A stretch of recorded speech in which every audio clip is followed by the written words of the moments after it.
Totoo zany a, de minay zany tsy mba misy dokotera fa resaka niva zava-maniry iny atao fagnafody na miteraka zany na ohatra misy marary de ndraha voankazo zany ataony fagnafody fa zay tsy misy dokotera. Chez les médecines SARAC, donc il n'y a pas vraiment de... On se soigne vraiment avec les plantes en fait. Il n'y a pas de médecin traditionnellement, c'est vraiment la médecine traditionnelle et c'est sur la base des plantes principalement. Il y a eu beaucoup de cultures sur le public sur Madagascar, donc ça a beaucoup contribué à ce que les forêts disparaissent. Là, on parle de préserver son savoir. Les soins, 100% des soins des médecines sont apportés par les plantes. Mais hier, je suis allé dans la pharmacie à Oberhausberg, j'ai demandé une pommade cicatrisante. Et ils m'ont donné un produit qui s'appelle le Madécasol. Et ce produit vient de la forêt de Wuiman. Ce sont des plantes de la forêt de Wuiman, c'est une plante qui s'appelle Centella asiatica qui vient de là-bas. Et donc ça, on a perdu ce lien-là.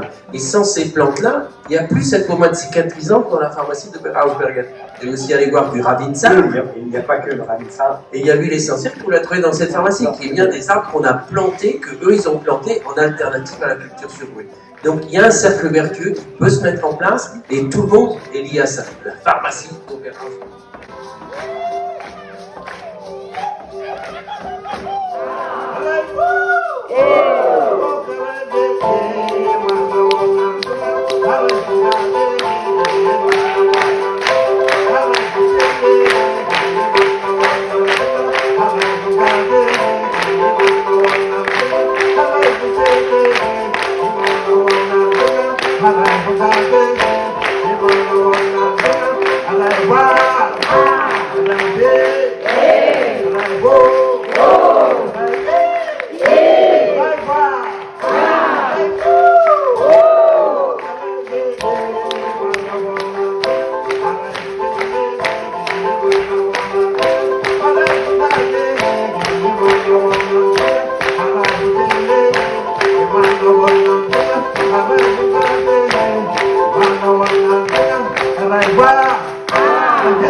Pourquoi est-ce que j'ai accepté avec plaisir d'être l'un des parrains du Forum des peuples premiers? Au moins pour 3 raisons. La première, c'est que je connais bien l'équipe et par amitié, je sais le travail qu'ils font et je tiens vraiment à les soutenir avec l'association La Ligne Verte. La seconde raison, c'est que dans cette période qui vit de plus en plus en silo, je trouve que nous avons besoin plus que jamais aujourd'hui de nous reconnecter aux peuples premiers, les peuples racines, les peuples qui sont en lien avec leur mémoire, avec leur tradition. Et le troisième, c'est que ce grand forum qui aura lieu en septembre à Strasbourg est une occasion unique aussi bien de rencontrer des peuples premiers à travers des ateliers, à travers des conférences, à travers des rituels. Donc je suis très honoré d'être l'un de ces parrains et je vous donne rendez-vous du 19 au 21 septembre à Strasbourg.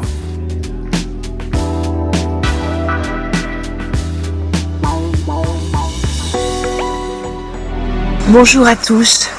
Ceci est simplement un témoignage en faveur des peuples premiers. On m'a demandé pourquoi je m'engageais pour la défense des peuples premiers.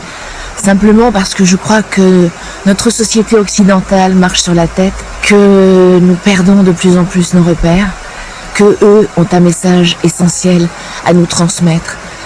Ils ont le respect de toute forme de vie, ils ont le sacré qui les accompagne. Nous avons perdu toute notion du sacré. Il n'existe plus dans nos vies, à part peut-être quelques exceptions, mais c'est certainement pas ce qui est encouragé, en tout cas dans toute notre culture.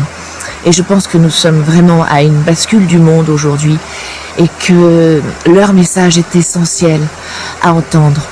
Eux qui sont si proches de la nature, qui vivent avec elle, eux qui ont le respect de toute chose, eux qui respectent l'invisible, qui n'ont pas besoin de voir pour croire, parce qu'ils vivent avec ça. Donc en fait, leur message me parle tellement.